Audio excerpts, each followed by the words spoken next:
Hi guys, welcome to another video. And today guys, ay may na-receive akong parcels from Shopee. Ayan, 1, 2, and 3. Etong mga parcels na to guys ay ingredients to para sa plano ko gawing isang masarap na merienda. Okay, susubukan ko lang kasi na-miss ko na talaga yun. And then i-check ko kung pwede siya maging pang negosyo. Okay, so ayan, bubuksan ko na.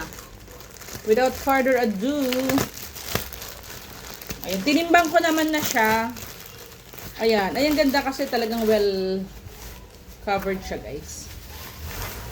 Ayan, same lang yung supplier ko nung nakaraan. Ayan, this is cassava starch guys. Supplier din ng cornmeal flour ko nung nakaraan. Sila din yun eh. So ayan. Sakto naman siya, 1 kilo. Okay, this is cassava starch. Okay, cassava starch siya guys. Ayan. Sa mga nagpaplano umorder ng cassava starch, click nyo lang guys yung link. Okay? And then, the other one is this.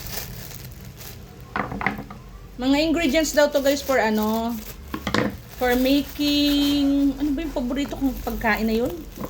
Kutsinta. Ayan. So, let's see. As much as possible guys, ingatan natin yung mga kung pwede pa ma-recycle, diba? Kung pwede pa ma-recycle ang mga kaso minsan sobrang no. Tingnan natin. Ayan. And then, this is food additive. Lye water. Guys, remind, lang paalala lang. Ang mga ganitong lye water or any ingredients na wag nyong ilalagay sa refrigerator. And wag nyong hahayaan na ng mga bata. Kasi there's a report, balita, news na isang dalagita sa Sorsogon, nakalagay yung parent umorder ng malaking package. Madaming content, nilagay sa mineral water, okay? Mineral water bottle, and then nilagay sa ref, and then a daughter of her opened the refrigerator and nilaklak, akala mineral water, ayun, nasunog yung nasunog yung lalamunan ng bata at naoperahan. I don't know what's the condition of the kid at this time, okay?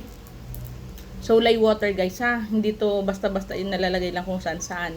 Make it sure na natin sa mga safe na lugar. At make it sure na may ganyan kasi lalo ko yung mga bata hindi aware kung ano yun, hindi sila maging careful. Okay? And then this one is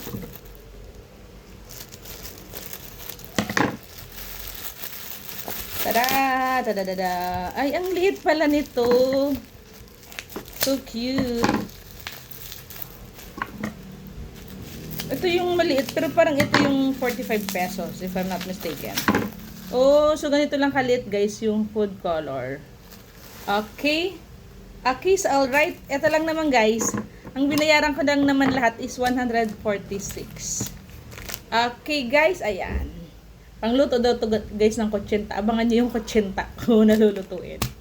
Bye! Love you all. Like and subscribe, and please visit my FB page, Pearl TV Official, if you're watching this in my YouTube channel. Okay? So bye!